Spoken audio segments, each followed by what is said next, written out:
hello लोगोफोर बे समाव नोंथांमोनजों मोनसे खौरां शेयार खालामनो नागिरदों आरो बियो जों साफ्रोमबो बर'फोरनि थाखाय जोबोद गोनां होननानै आं सानदों जे दिनै अल बिटिआर A-Tet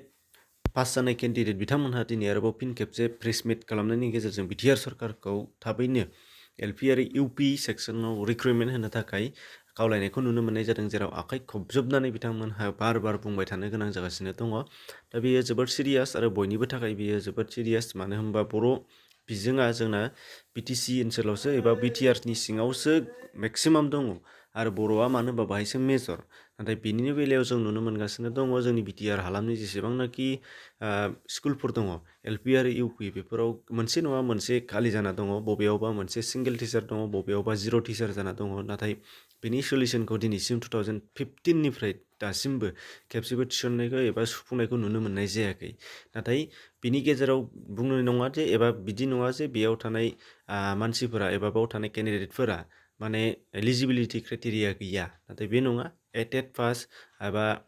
गुबुन गुबुन जेसेबांनाखि एजुकेसननि थाखाय थानो गोनां टिचारनि थाखाय थानो गोनां क्वालिफिकेसन बिथांमोनहा दंजोबखायो सरकारा जेखौ स्टेप लायो आसाम गभर्नमेन्टआ जेखौ स्टेप लादों बेफोर गासैबो स्टेपनि गासैबो क्वालिफिकेसना बिसिनाव दंजोबखायो क्वालिफाइड टिचार गोजा दा नाथाय बिनि गेजेरावबो टिचार थिसननायखौ नुनो मोननाय जायाखै अदेबानि थांनाय बाराव साननैसो सिगाङाव 1991नि एटलिस्ट 30 इयार्स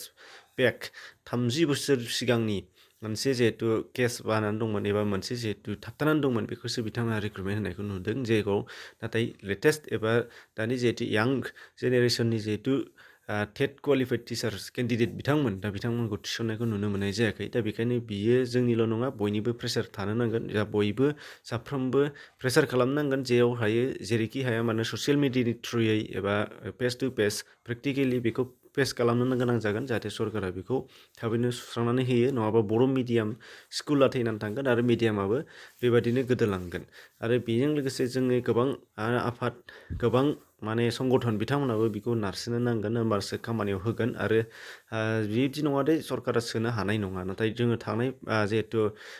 देग्लायनि 2022 आरो 23नि जिहेतु बाजेट बे बाजेटखौबो जोङो नुनो मोनबाय जाबाय बियो जोबोद माने एसेल' नङा गोबां बुरजा दा बे हिसाबै जाहाथे बिथांमोना सोयो बिनि थाखाय जों साफ्रोमबो खावलायनो नांगोन फारसेथिंजाय जोङो नुनो मोननाय जादों बिथांमोना हाइ स्कुल आरो हायार सेक्सननि टिचारफोरखौ टेट केन्डिडेटफोरखौ बिथांमोना थिसनदों नाथाय बिथांमोना साननानै नायाखै जानो हागौ जे गुदियाव मा जागासिनो दङ खालि बिजौखौल' नायगासिनो दङ नाथाय गुदि गैयाबा बिजौ जानाय नङा बेखौ बिथांमोनहा साननानै नायाखै एबा रायजो राजाफ्रा नुवाखै जानो हागौ जाहाथे बिनि थाखायनो बयबो साफ्रोमबो नारसिनो दा दिनै प्रेस मिटनि गेजेरजों बिथांमोना मा बुंदों नोंथांमोना खोनासंनो हागोन बिटिआर सरकारा जा जोंनि सायाव बुंबाय दङ जे 427 सिटेटफोरा केस होनायनि थाखाय जोंनो जेबो एपइन्टमेन्टनि राहा होनो हायाखै खोथाया ओरैबायदि नङा सिटेटआ केस होदों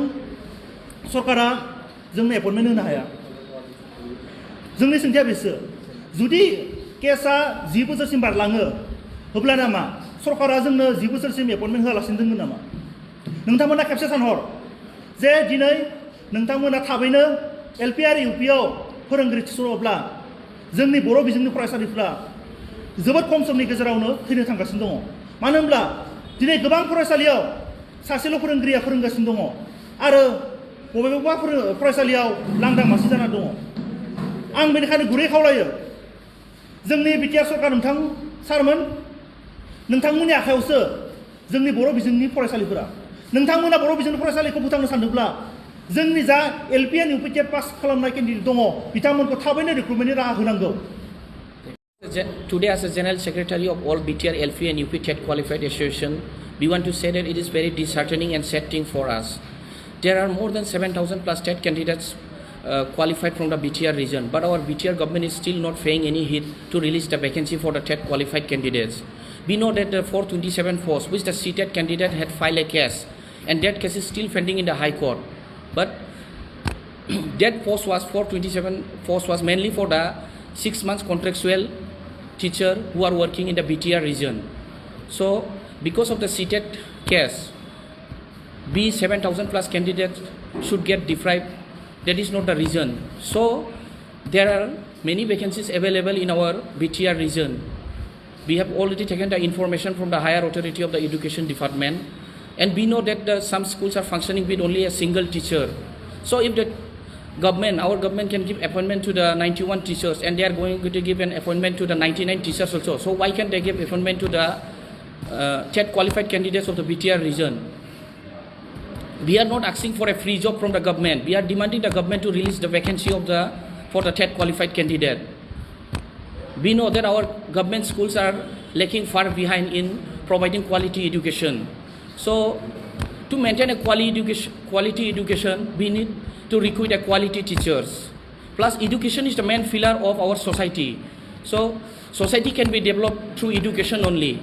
So today, through this press meet, we want to say to our government that please take the matter seriously and